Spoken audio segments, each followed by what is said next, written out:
po, tayo ay bumalik sa atin pong pinag-uusapan, guard your heart. Pakisabi ng malakas, guard your heart. Pag may mali ang puso, may tama ang ulo. No? So, importante talaga ang pagbabantay ng ating mga puso. The condition of your heart determines the quality of your life. Tandaan po natin yan, mga kapatid ha, kasi importante talaga matutuhunan natin na hindi lang basta tanggap ng kung ano-anong mga nararamdaman, kung ano-anong mga saloobin, dapat binabantayan natin ang ating mga puso. Balikan natin yung ating key verse, yung Proverbs 4, verse 23, and can you please read it aloud with me? Sabi niya, keep your heart with all vigilance, for from it flow the springs of life. Bantayan mong mabuti ang iyong puso sapagkat dito nanggagaling ang mga bagay sa iyong buhay. So, napakahalaga po ito. Kaya nga nitong mga nakaraan, pinag-uusapan nga po natin yung iba-ibang dahilan o iba-ibang area kung bakit na dapat binabantayan po natin ito. We guard our hearts for God. We guard our hearts for others. Kasi po yung quality ng relationship natin depende talaga sa puso natin sa ibang tao. Tama? We guard our hearts for ourselves. Para sa atin mismo, kasi yung ikapapayapa mo, ikasasaya mo sa buhay, depende talaga. No, kung anong mga wini-welcome natin sa puso natin. Last Sunday, we also talk about guarding our hearts for the Word of God. Bantayan natin ang ating attitude sa salita ng Panginoon. We should always be taking the Word of God seriously. Panglima na ngayon, okay? So we are now going to talk about ministry. Pakisabi po ng malakas, ministry. Guard your heart for the ministry. Bantayan ang puso para sa ministry. Ano po ba muna ang ministry? Ang ministry po, in other words, is service. But this is not just an ordinary service. Ito po ay service kay Lord. Okay? Pag sinabi pong ministry, paglilingkod sa Panginoon. Actually po, paglilingkod nga yan sa Panginoon, pero most of the time, ang nakikinabang ay tao.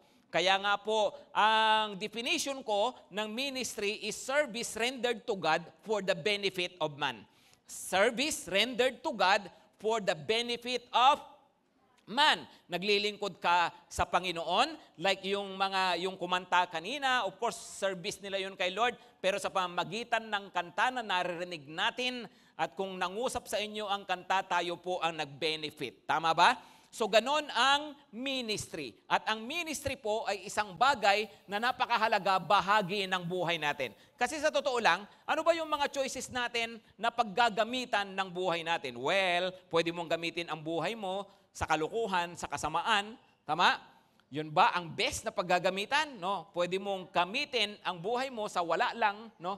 Sa mga bagay na, okay, basta gusto ko lang mag-relax, chill lang ako sa buhay. Pwede rin, pwede mong gamitin ang buhay mo sa mga karaniwan, di ba yung mga common na ginagawa ng mga tao, nating really big, na hindi naman masama, hindi naman mabuti. Well, pwede rin yun, pero yun ba ang best na paggamitan ng buhay? Pwede mong gamitin ang buhay mo sa kaharian ng Diyos, sa kabanalan, sa mga bagay na gusto ng Panginoon. At yon ang best. Bakit? Kasi po, yung mga bagay na ginagawa natin sa lupa, mga pinagkakaabalahan natin, pinaglalaanan natin ng ating resources, ng ating lakas, lahat naman talaga ng yan ay mawawala. Lahat ng yan ay pansamantala. Pero yun lang tanging ginawa para sa Diyos, yun lang ang mananatili magpakailanman. Kahit ano ang effort mo dito sa lupa, lahat ng pinagpaguran mo dito, balang araw, iiwan mo rin. Di ba? Balang araw, hindi natin madadala. Ano lang daw ang pwedeng madala sa kabilang buhay? Yung mga ginawa natin para sa Panginoon. Kaya pakisabi po ulit ng malakas, ministry.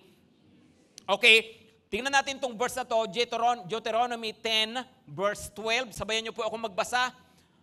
And now, Israel, what does the Lord your God require of you? But to fear the Lord your God, to walk in all His ways, to love Him, and ano po? To serve the Lord your God with all your heart and with all your soul. Pansinin po ninyo, ginamit po yung salitang serve the Lord your God with all your heart and with all your soul. Saan po ba natin common na ginagamit yung all heart, all soul, all strength, all mind? Saan ba natin ginagamit yun? Di ba? More on loving God. Tama? Tama? At yun naman talaga kasi ang sabi ng Bible, love the Lord your God with all your heart, with all your mind, with all your strength, with all your soul. So yun naman talaga ang sabi, at doon tayo sanay, yun ang common na naiisip natin, at doon tayo, actually may kanta pa nga tayo niyan, pero gusto ko pong pansinin nyo rito, na ang pagmamahal sa Diyos, hindi lamang po pala humihinto doon sa ating damdamin. Okay? Na kung sanay tayo, love the Lord your God with all your soul, with all your heart. Hey, dito sa verse na to, at actually, hindi lang sa verse na to, sa napakarami pang verses sa Bible, ilang beses sinabi niyan, serve the Lord your God with all your heart and with all your soul. So, we find here that it is not just about us loving God with all our heart, it is also about us serving God with all our heart. Oh, yung pala ang panawagan ng Panginoon. Hindi lang para mahalin natin siya ng buong puso, kundi paglingkuran din natin siya ng buong puso. Kasi nga po, pag may pagmamahal sa Diyos, may paglilingkod sa Diyos. Love comes with service. May kasamang paglilingkod. At ang totoong nakakakilala sa Panginoon, mamahalin siya at paglilingkuran siya. Kaya nga po mayroong ministry. Pakisabi ng malakas, ministry. Okay, tingnan po natin ito pa. Deuteronomy 11:13 to 15. Sabi po niya sa verse 13, sabayan niyo po ako. Come on, sabayan niyo po ako. And if you will indeed obey my commandments that I command you today, to love the Lord your God, and to serve Him with all your heart and with all your soul. Okay, pansinin niyo, inulit, tama? At marami pang verses na ganyan. Pero ito po, gusto kong tingnan niyo. So, when you serve God with all your heart, with all your soul, what happens to you? Binanggit ko na po kanina, lahat ng yan dadalhin natin hanggang sa pangwalang hanggan. Pero paano naman yung buhay sa lupa? Meron bang benefit ang paglilingkod sa Panginoon? Verse 14, tingnan nyo po, pakibasa ng malakas, He will give the rain for your land in its season, the early rain and the later rain, that you may gather in your grain and your wine and your oil. Kasi nga po, sa kanilang ang kabuhayan, karaniwan ng mga tao noon ay agriculture, right? So, dumedepende sila sa ulan. Sabi ng Panginoon, when you serve me with all your heart, when you love me with all your heart, ito ang mangyayari, maaapektuhan, makikinabang, pati ang inyong kabuhayan. Pagpapalain ko kayo, sabi ng Panginoon, pauulanin ko sa tamang panahon. Meron tinawag dyan na early rain, meron tinatawag na later rain o kaya latter rain. Ano po ba yon? Yung early rain ay para ikaw ay makapagtanim, tutubo ang iyong pananim. Pero yung later rain, importante po yon kasi para yung iyong pananim ay mamunga. Diligan uli para mamunga. So ano sinasabi ng Panginoon dito? If you serve me with all your heart, well, I'm going to bless your life. Kasi madali pong mag-umpisa. Ang tanong, yung inumpisahan ba natin, may magandang ibubunga. Tama? Okay, dahil sa ikaw ay nagsikap, ikaw nagpray, ikaw naglilingkod sa Panginoon, well, pwede kang padalhan ng early rain. Pwedeng mag-umpisa, pero alam naman po natin, ang daling mag-umpisa minsan, ang tanong, ano ang patutunguhan bandang dulo? Tama? Tama? Pwedeng ikaw ay nagnegosyo, well, because of God's early rain, na kapag start ka, ang tanong, maglalater rain ka ba? No, para nang sa ganon, i-bless pa lalo ang iyong negosyo. Come on. Diba? Ikaw ay nag-enroll, ang tanong, makakagraduate ka ba? Diba? So kaya nga po, importante yung blessing ng Panginoon sa lahat ng areas ng ating buhay. Okay? Sige po, ituloy lang natin. Verse 15. Basahin natin ang susunod na verse. And He will give grass in your fields for your livestock. Pakakainin ko ang inyong mga alagang hayop ng damo. Sabi po niya. No? Tapos, and you shall eat and be full. Hindi po lugi ang naglilingkod kay Lord. Hindi nagsasayang ng oras ang mga taong naglilingkod sa Panginoon. Come on. Ano sabi niya? You shall eat and be full. Kakain kayo at mabubusog kayo. Tingnan nyo nga po yung katabi nyo kung mukhang busog. No, mukhang laging busog, pastor. Laging busog. No? Well, salamat sa Lord, no, pinapakain tayo. Amen? Pero, yun nga po, no, sabi ng salita nga po ng Panginoon, talaga pong ang Diyos ay hindi po matatalo pagdating po sa ating paglilingkod po sa Kanya. Hindi po yung puro siya pakabig. No? Actually, ang Panginoon, pag mayroon po siyang sinabi sa atin, yun po ay para sa ikabubuti natin. Pag sabi niyang huwag mong gawin yan kasi ikabubuti mo. Pag sinabi niyang gawin mo sa kanyang salita, kasi nga rin po yan ay para sa ating ikabubuti. Kaya nga po, we have to guard our hearts for the ministry. Why is that?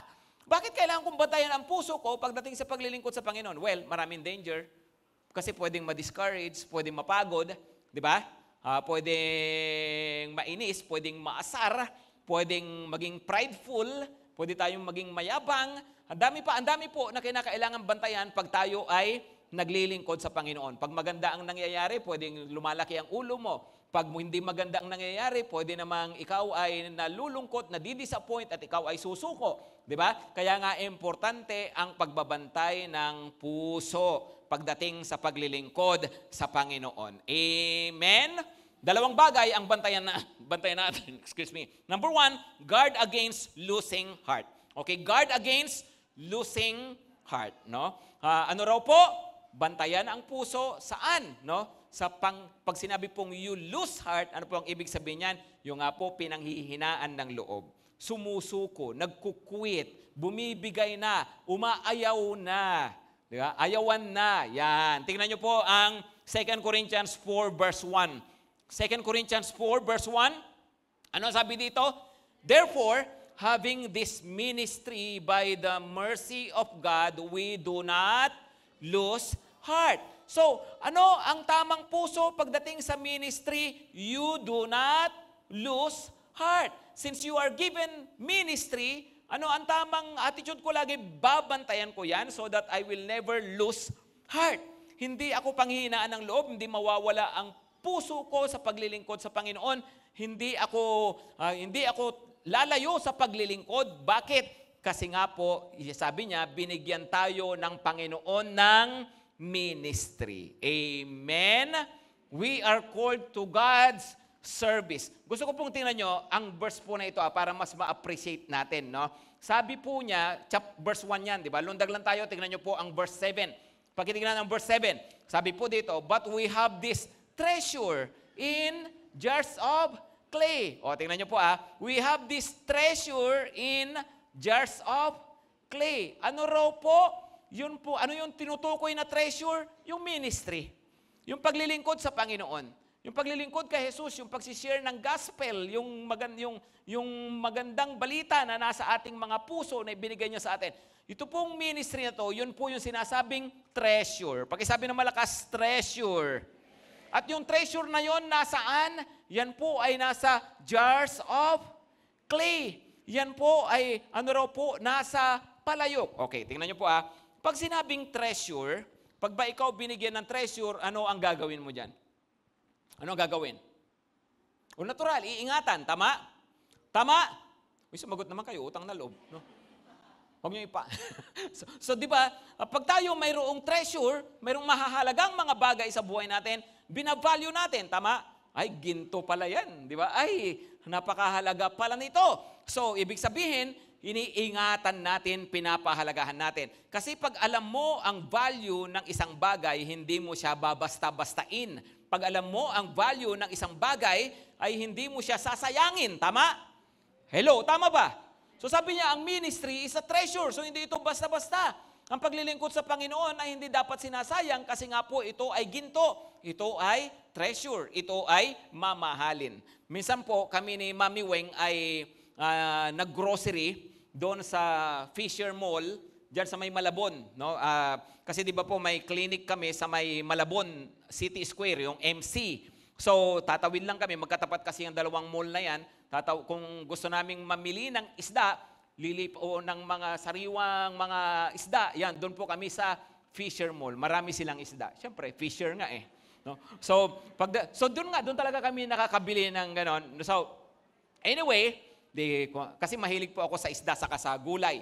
So, kuha kami ng mga isda. No? Tapos, mamaya sabi yung staff ng grocery na in charge doon sa isda, maya-maya po, sinuggest niya, bili kami ng maya-maya. No? So, ako naman, sige, pahingin dalawa, mga ganyang kalalaki na maya-maya. No? Ngayon po, ay kami naman, kumakain ng maya-maya, kaya lang, halimbawa sa handaan, hindi ko gastos. No? So hindi ko alam talaga yung presyo ng maya-maya. So kuha lang po kami, no, kung nagpakuha ko ng dalawa, pina-chop, hindi ko na inalam kung magkano ang presyo, no? Kasi nga, sabi nga nila, if you have to ask for the price, you cannot afford it. No? So ayaw ko na magmukhang walang pera, so hindi ako nagtatanong. No? So dampot lang ako. So pag nag-grocery kami, dampot lang ako ng dampot. Bahala na si Mami Wing na problema sa pambayad. No? Anyway, ganun ginawa namin. No? So, hinuwi yung isda. Tapos, pagdating sa bahay, nung gabing yon, isisigang ko na siya. No? So, isisigang ko na. Ang plano ko ay pagsabay, lutuin lahat yung dalawang maya-maya. No? Kasi, kaya ko namang ubusin yung isang buo. No? Kasi magkulang, naman po ako, konti lang magkanin. No? So, anyway, yun ang plano ko. Kaya lang, bago ko pubuksan na gano'n, nakita ko yung plastic, nakita ko yung presyo. Ang presyo, mahigit 900, 2 pirasong isda. No? Sabi ko, mabihira, ang mahal pala nito. Actually, pinuntahan ko pa si Mami Wing, ang mahal pala ng maya-maya. Sabi ko, mahigit 900. So, unang ginawa ko, dahil nakita ko mahal, ay pinaghiwalay ko, hindi ko niluto dalawa, isa lang muna. No, ni-reserve ko yung isa. No? Pagkatapos, nung maluto na, totoo talaga to, nung maluto na, normally, pagkasubo ko, sabay lunok. No? Kunting lasa lang, sabay lunok. Itong nginunguya ko talagang mabuti. Ini-enjoy ko. Bakit? Kasi nga, ang mahal eh. Iniisip ko, dapat malasahan ko siya. Ma-enjoy ko siya. Hindi ko siya nilunok ng mayat-maya. Maya-maya. Ang ginawa ko. No? So, unti-unti lang. Bakit? Kasi na-realize ko mahal. Tapos alam nyo ang ginawa ko, mga 2 buwan akong hindi nag-CR. No? Sayang eh. Joke. Pero hindi nga, no? Di ba kapag alam mo ang halaga ng isang bagay, hindi mo siya babasta-bastahin? Tama? Pag alam mo ang halaga ng isang bagay, ay hindi mo sasayangin. Tama? Hello, tama ba? Kasi nga alam mo ang halaga. Ngayon, we have to understand na ang paglilingkod sa Panginoon ay treasure. Pag isabi ng malakas, treasure. So kung yan ay treasure, hindi yan basta-basta. Hindi mo yan sasayangin, hindi mo yan ituturing na karaniwang bagay, kasi nga po ito ay treasure. Ang ministry ay treasure. At ang treasure na to, kanino ibinigay? Sabi, this treasure in jars of clay. In jars of clay. So tayo raw po, binigyan ng ministry, pero kung tutusin, ano lang ba naman tayo? Ano ba tayo? Kapatid, hindi ikaw yung treasure. Hello? Hindi tayo yung treasure. Ano raw tayo? Jars of clay. Tagalog, palayok, o kaya banga. Tingnan nyo nga po yung katabi nyo, isa kang banga. Ang banga-banga mo, bebe. No. Hindi nga po, tayo ay mga banga lang talaga tayo. Right? So, ano ang halaga nung banga na yon? Well, sabi niya, jars of clay, putik lang eh.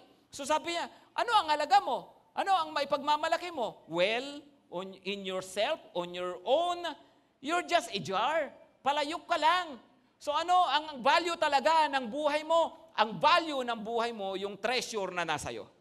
Now, we have to think about this. Pag-isipan ninyong mabuti, oo nga, yung buhay ko, tingin, sige, ako ay malusog naman ako, maganda naman ako, makinis ako, may kaya naman ako, may pinag-aralan ako, yeah. Pero lahat ng yan, ang tawag dyan, banga. Lahat ng yan, kahit ano pa ang mayroon tayo, sa harapan ng Diyos, nananatili tayong banga.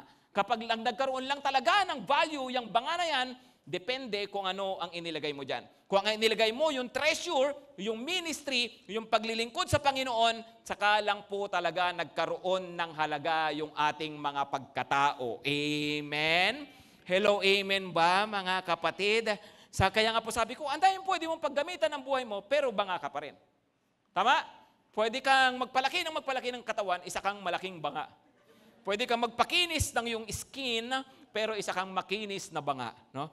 Pwede kang lumab-life ng lumab-life, sige, pareho kayong banga, wala kayong paglilingkod sa Panginoon, magbangahan kayong dalawa. No? So, kasi nga, puro ganon, puro mga bagay sa lupa, puro pang sarili natin, ang nangyayari, wala tayong totoong value ng buhay. Ang totoong value ng buhay ay yung treasure. Yun pong paglilingkod sa Panginoon.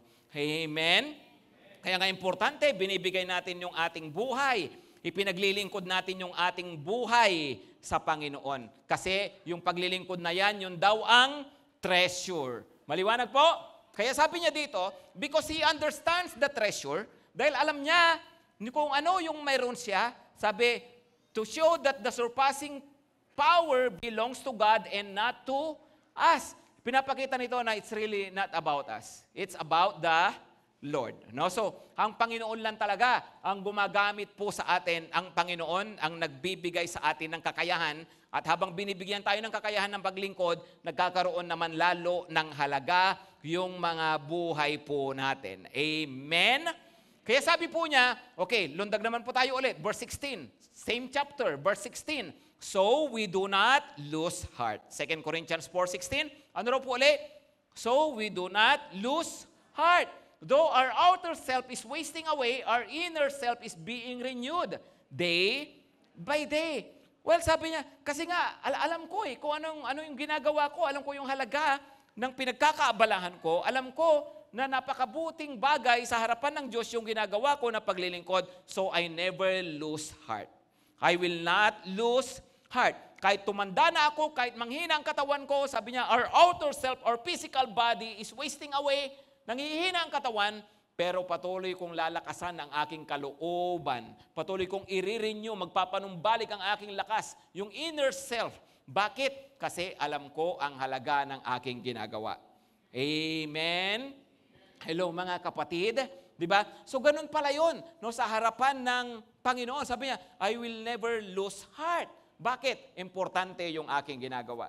So, alam nyo, pag naglingkod ka sa Panginoon, may mga bagay na talagang pwede mong ika-discourage. May mga bagay na ikaiinis mo. Diba? Minsan yung kapwa mo palingkod, minsan nakakainis. Diba? Minsan yung pinaglilingkuran mo pa mismo ang nakakainis. Ano pambira tong disciple kong to? No, lahat na lang ginawa ko. Diba? Ganun talaga po ang paglilingkod sa Panginoon. Right? May mga discouragements. May mga bagay na hindi natin magugustuhan. Pero kasi it's not about you, it's not about them, it's about the Lord. It's about the ministry na itinutuloy-tuloy po natin na gawin. Kaya we do not lose heart. Amen? Pagkasabi po ng malakas, do not lose heart. No? Tuloy-tuloy lang. Tuloy-tuloy lang. Ano po, wag tayong mawawalan ng gana sa paglilingkod sa Panginoon. Ako po talaga, prayer ko, Lord, sana po ang GTC, pag dumating na si Lord, maabutan niya ang GTC na talagang tuloy-tuloy na naglilingkod sa Kanya. No? At ako po, ang prayer ko sa aking sarili, na pag kinuha ako ni Lord, yung kinuha niya ako na alam kong buong buhay ko talagang nakapaglingkod sa Kanya. Do not lose heart. Amen?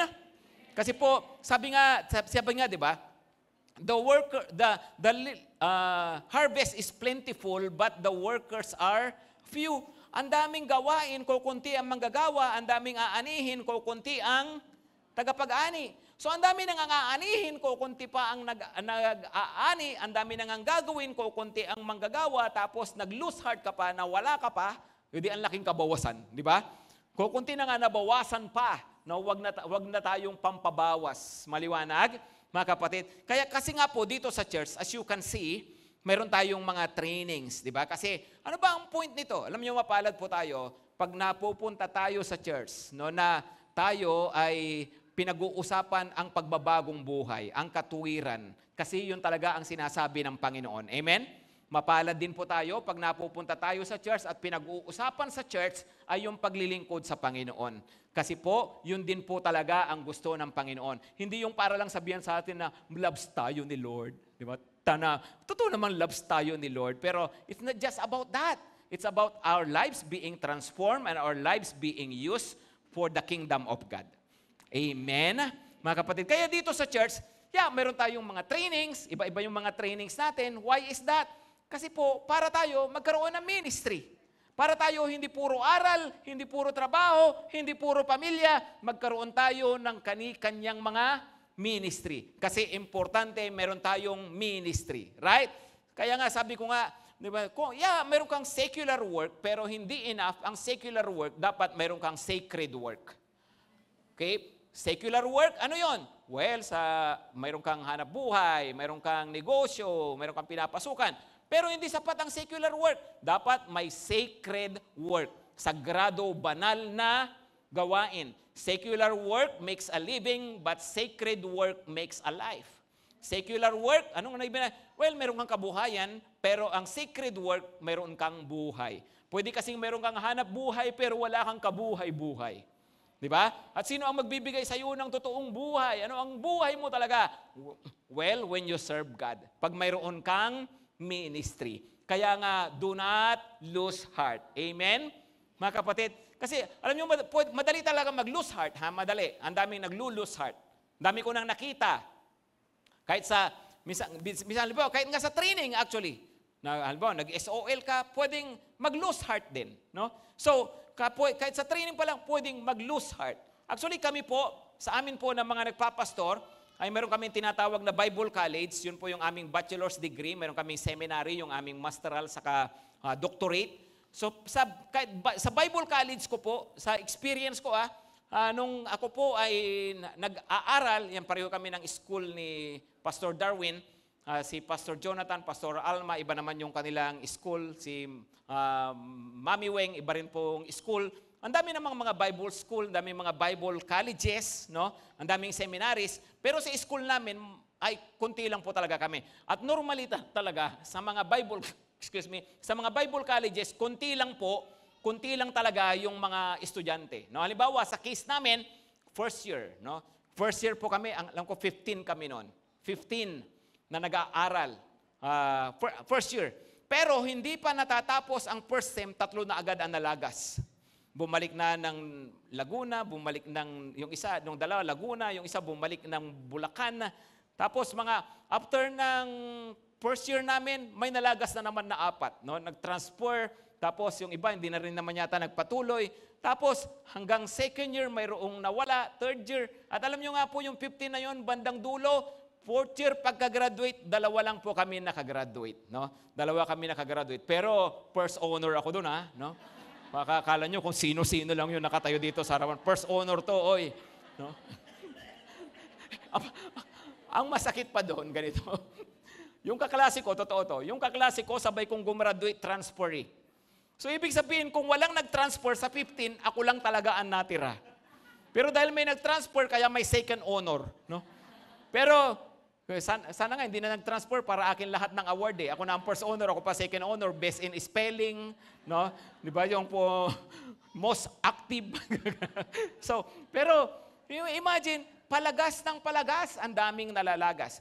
Ang dami na rin po nakagraduate ng Bible School, actually nakagraduate ng seminary, nagmasteral, pero bandang huli nawawala din.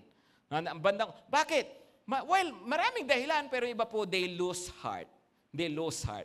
So, importante na matutunan natin ito, mga kapatid, sa anumang kapasidad na ginagawa natin, anumang ministry na ginagawa natin, hindi kinakailangan full-time, hindi kinakailangan pastor, basta kung ano man yung ministry po natin, kapatid, ang dami ng nalagas. Sana wag ka nang masama pa doon.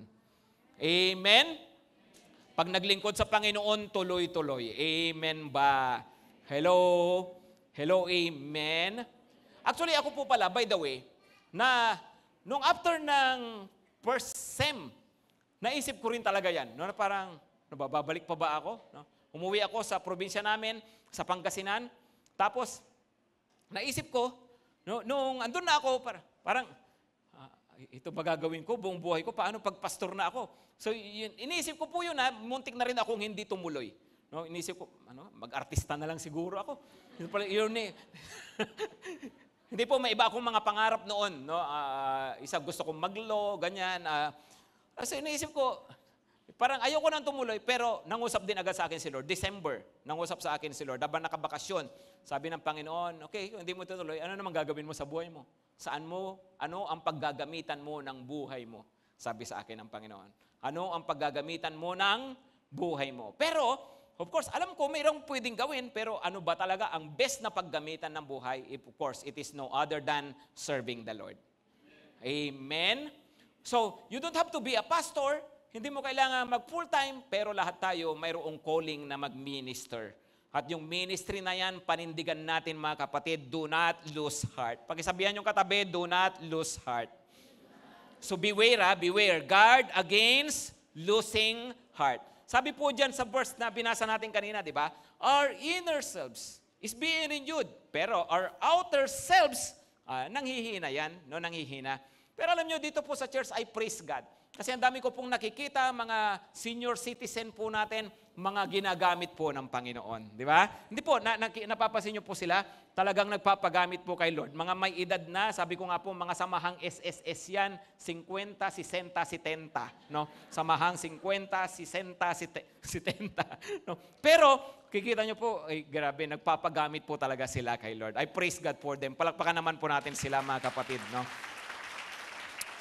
And of course, yung iba pang mga ministers natin dito, yung worship team, yung mga dancers natin, mga ushers natin, lahat po ng yan, mga iba-ibang mga ministries. No? And I praise God for these people na mga naglilingkod sa Panginoon. Ngayon, ganito po, no?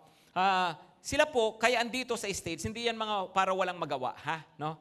Ano kaya? But siguro walang ginagawa yan sa buhay, kaya nagsasasayaw, no? Kaya tumutugtog. Siguro walang ano yan, walang kwenta buhay ng mga yan. Hindi po, may karir yung mga yan, may negosyo. Yung iba ay mga estudyante, no? Pero karamihan sa kanila, mga professionals. Pero tingnan nyo po, bakit alam nila ang value ng paglilingkod sa Panginoon. Amen? Palakpakan naman natin yung mga ministers natin. Pero, binanggit ko po sila as an example, pero gusto ko pong maging clear na ang ministry hindi limitado sa church.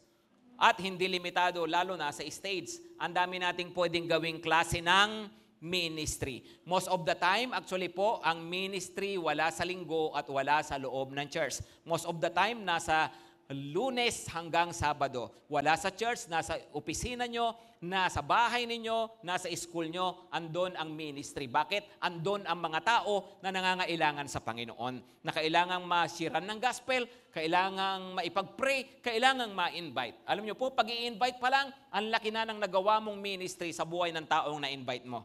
Alam mo, pag i-invite pa lang, ang laki na ng nagawa mo para sa kaharian ng Panginoon. So huwag nyo pong isipin na ang ministry ay para sa church lang, para dito lang. Hindi po, ang dami-daming ministry.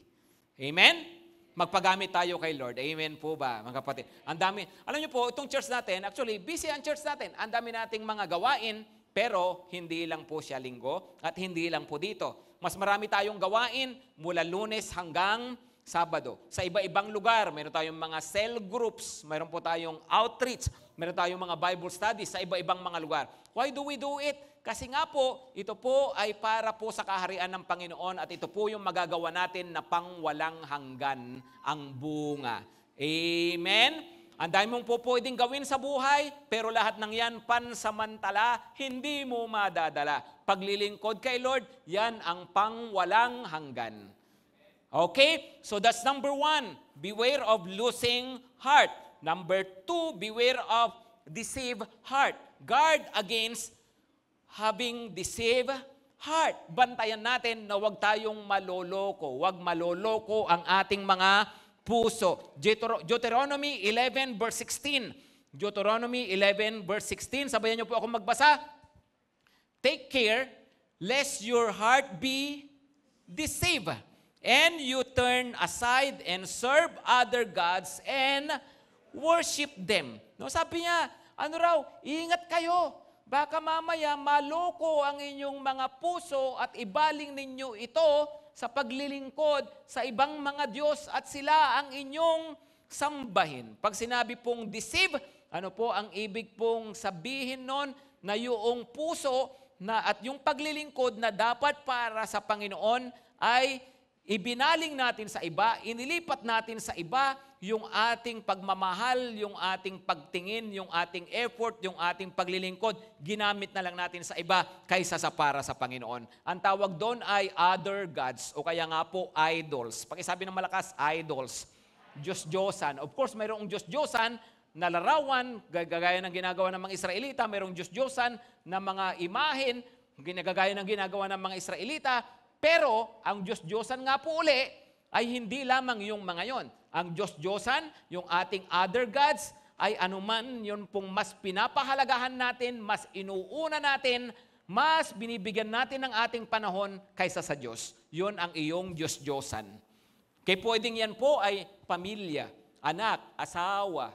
Pwedeng yan ay iyong hanap buhay, yan ay iyong trabaho. Pwedeng yan ay mga pangyayari, mga events, mga kung ano-anong mga mas pinapahalagahan natin, inuuna natin. Doon natin ginagamit yung ating lakas, yung ating oras. Doon tayo para nagsuserve kaysa nagmi-minister. then ang nangyayari po, our heart is deceived. Pakisabi ng malakas, deceive.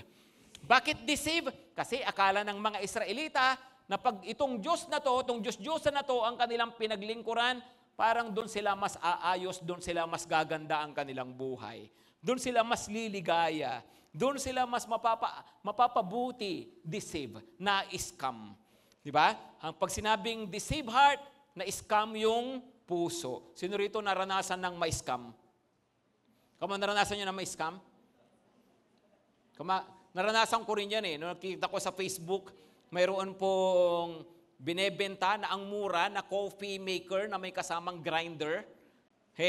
Gusto ko yung may grinder para mas talagang yung kape ay kapeng-kape. No, mahilig din po akong magkape. That time wala pa kaming grinder. So, nung makita ko yun, tapos ang mura, in-order ko agad, pinadeliver ko agad-agad. No? Tapos pagka-deliver, ang dumating, coffee maker naman, kaya lang punggok na coffee maker na wala pang 1,000 ang halaga. No? Maganon lang kalaki na coffee maker, pambihira, na-scam. Di ba? Ano ba ang ibig sabihin ng na-scam? Na-scam ka kapag yung ini-expect mo na katumbas dapat ng ibinayad mo o ng effort mo ay ibabalik sa'yo. Tama? Yung tamang katumbas, yung deserve mo. Tama? At ang daming-daming mga pang-scam. Mayroong investment scam, mayroon pong mga love scam. Di ba? Ano ba yung love scam? Yung ikaw ay paiibigin, susulatan ng isang prinsipe ng Nigeria. Di ba? Napakayaman niya. Kaya lang, uuwi siya. Kaya lang di niya mailabas yung pera niya. Kaya pwede ba magpadala ka muna? Di ba? Di ba? Yung love scam. Ano pa ba? Yung mga selling scam. Di ba? Yung nga po, kagaya na nagbebenta, tapos yung ipinangakong product, iba naman pala yung darating. Di ba? Ang dami-daming mga scam. Tama? Pero ano po ang ano ba ang pinaka-puso ng scamming? Yun nga, niloloko ka, umasa ka, akala mo pag ito, pinili mo pag ito, ginawa mo, yun nga talaga ang makukuha mo. At yun nga po ang nangyayari sa mga Israelita. Pinili nila ang Diyos-Diyosan na ganito, tapos akala nila doon sila mapapabuti, bandang huli, napasama pa lalo sila. Hello, are you following mga kapatid? Gayon din, pwedeng ma-scam ang ating mga puso, pwedeng ma-deceive ang ating mga puso. Na akala mo, yung paglilingkod sa Panginoon ay nakakapagod. O ang paglilingkod sa Panginoon parang sayang ang oras. Ang paglilingkod sa Panginoon ay parang isang bagay na hindi para sa'yo. Well, pwede mong isipin yon. At ano inisip mo, mas mabuti gamitin ko ang buhay ko para lang sa pamilya, para lang sa negosyo, para lang sa trabaho. At iniisip mo, dahil pinagpupukusan mo itong mga to, mas mapapaayos ka, mas giginhawa ka, mas gaganda ang buhay mo. Kapatid, scam yan. Nai-scam ka. Kala mo, pag nag-focus ka sa pamilya mo, magiging ayos na ayos lahat ang buong pamilya mo, scam yan. No? Kailangan mong maintindihan na sa pagpapamilya, dapat partner si Lord lagi. Amen? Ngayon, paano mo makaka-partner si Lord? Partneran mo si Lord sa kanyang gawain para partneran ka niya sa iyong pamilya. Kala mo, porke maganda ang negosyo mo, ay kikita ka kaagad-agad. No? Talagang okay na yan, tuloy-tuloy na yan. No! Pumartner ka kay Lord sa paglilingkod sa Kanya para partneran ka ni Lord sa negosyo mo. Amen? Kala natin, ay siguro pag ito ginawa ko, no, wala akong time para kay Lord. Yung time ko mas kailangan dito. Wala na yung passion ko para sa paglilingkod sa Panginoon. Ang passion ko andito na, kapatid, na-scam na yung puso mo. Bakit naagaw ka na naibaling na sa mali Hindi ko sinasabing mali as in hindi dapat, kundi mali kasi nawalan ka na ng time para sa Panginoon. Kasi tama naman talaga, mahalin mo ang iyong pamilya, mag-focus ka sa iyong pamilya, ibigay mo yung iyong best para sa kanila, pero never ever lose time, never ever give up your ministry. Dapat hindi mawalan ng lugar si Lord at ang paglilingkod sa Panginoon sa buhay natin.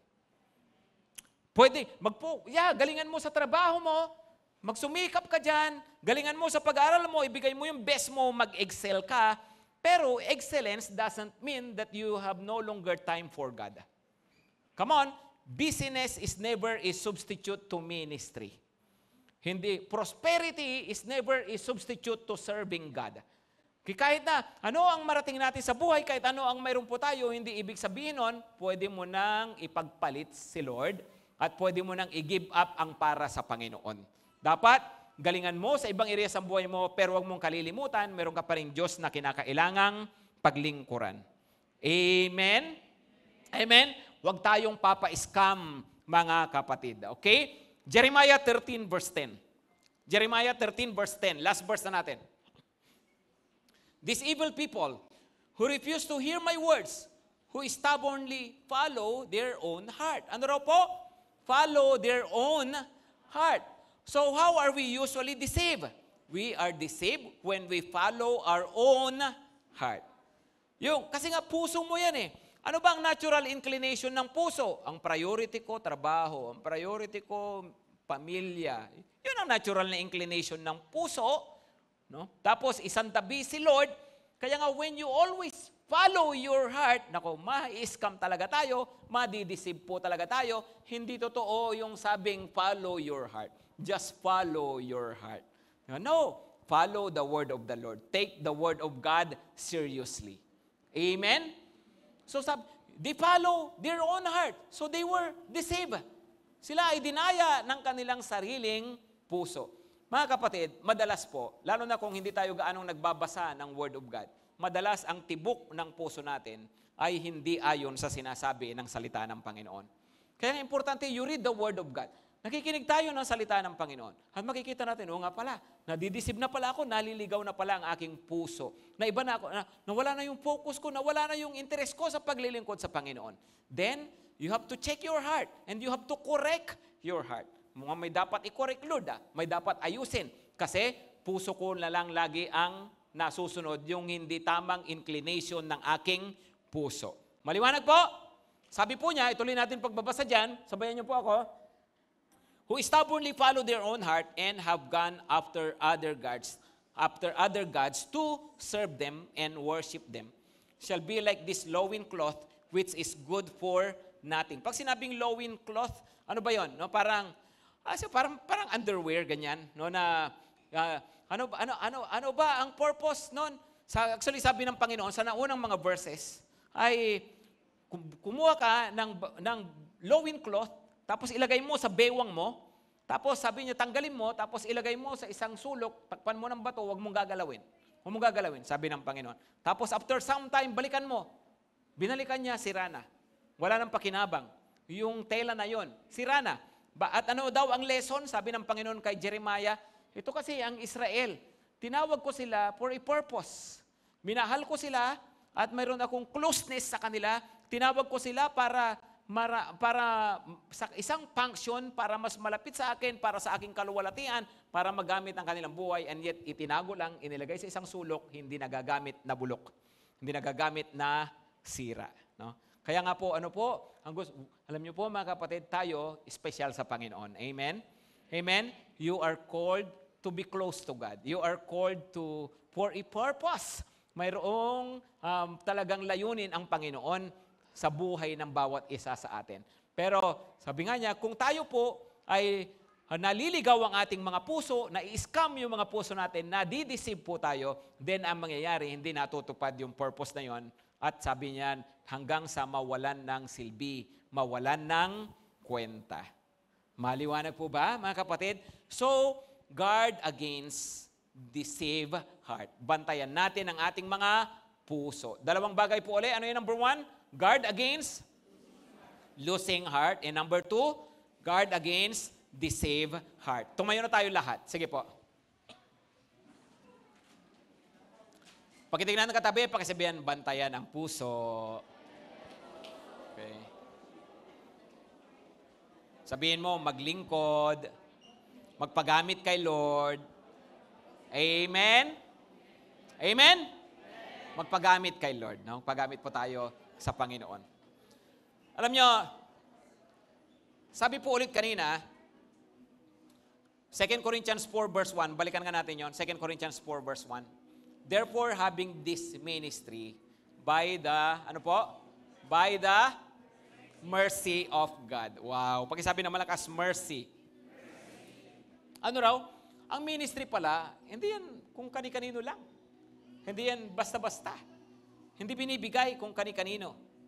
Tinanggap natin ito bilang mga sumampalataya kay Jesus kung si Jesus nasa puso mo na, tinanggap mo na siya, then, ikaw lang talaga yung pinagkatiwalaan ng Panginoon na maglingkod sa Kanya. So not everybody can serve God. Do you know that? Most of the people will just spend their lives, spend their strength, lahat ng mayroon sila sa mga bagay dito sa mundo na eventually mawawala lahat at mawawalan ng saysay lahat. Pero yung mga pinili ng Panginoon, yung mga kinahabagan ng Panginoon para Kanyang iligtas, sila lang binigyan niya ng kakayahan para yung kanilang mabuhay ay magamit at magbubunga hanggang sa pangwalang hanggan. So, ang paglilingkod sa Panginoon is His mercy. It is His grace. No, bigay lang po talaga sa atin ng Panginoon. Pinagkatiwala sa atin ng Panginoon. Alam mo kapatid, napakaraming tao, billions of people. Pero ikaw, yung isa sa mga yon, na pinili ng Panginoon. By His mercy, tinawag ka niya para maglingkod sa Kanya. Hindi lahat. Ulitin ko po billions of people, hindi lahat. Kukunti. Maliit na percentage yung mga tao na talagang makakapaglingkod sa Panginoon at magiging katanggap-tanggap yung kanilang paglilingkod. So, ang ministry ay ang isang bagay na ituring natin lagi na pinakamahalaga sa buhay natin at paglaanan natin lagi ng ating lakas ng ating panahon. At pagbigyan natin lagi ng kung anuman na best natin, yun po ay ang paglilingkod sa Panginoon. Amen? Kaya nga yung isang kakantahin natin, ang sabi niya, ikaw lamang ang nagtiwala sa akin. Diba? Kasi nga po, pinagkatiwalaan lang talaga tayo ni Lord. No? Pinagkatiwalaan ka, kapatid. Ikaw lamang ang nagtiwala sa akin. At ano ang tamang response? Lord, di kita bibiguin. Magtatapat ako, maglilingkod ako sa iyo. Can we say that to God tonight? Mga kapatid, pwede ba yun ang maging response natin sa Panginoon? Sa narinig natin ngayon na Kanyang salita, pwede ba yun ang response natin, Lord, hindi kita bibiguin. Maglilingkod talaga ako sa iyo. Magtatapat ako.